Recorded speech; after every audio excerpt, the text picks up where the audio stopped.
Hello po. I am Lady Mascara. This is my lunch.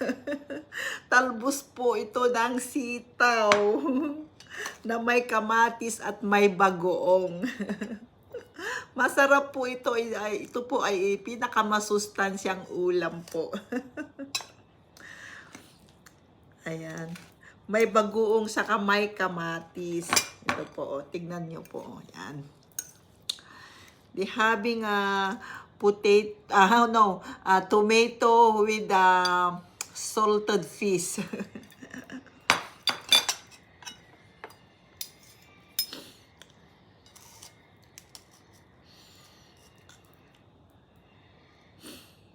Nung ako po'y bata, ganito po lagi ang ulam namin po sa umaga. Kasi sa bakuran namin po sa likod ng bahay namin ay marami kaming tanim na gulay nung ako'y maliit pa.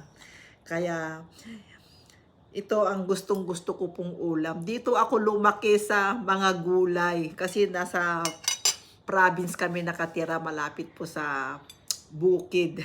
Kasi yung bahay namin sa likuran na ang bahay namin ay bukid na. Kaya marami kaming tanim, may maraming gulay po.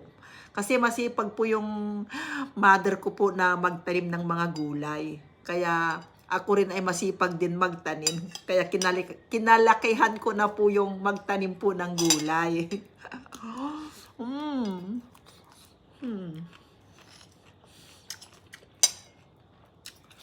Yung mga kagaya kong Ilocano dyan.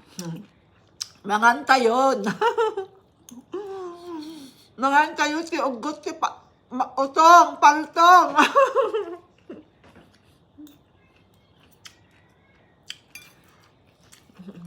Kun kwa, adalaok na pa dito gayam nga kwa niyo. Bulong parya.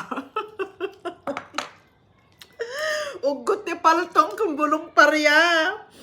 Nagiti patak nga Ilocano, nga managsida tinateng, manganta yun.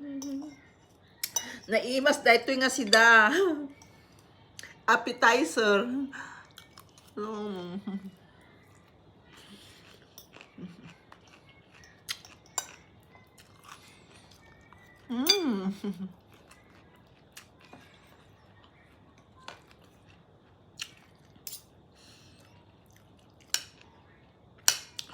Masarap sana ito kung may adobong baboy o kaya adobong manok.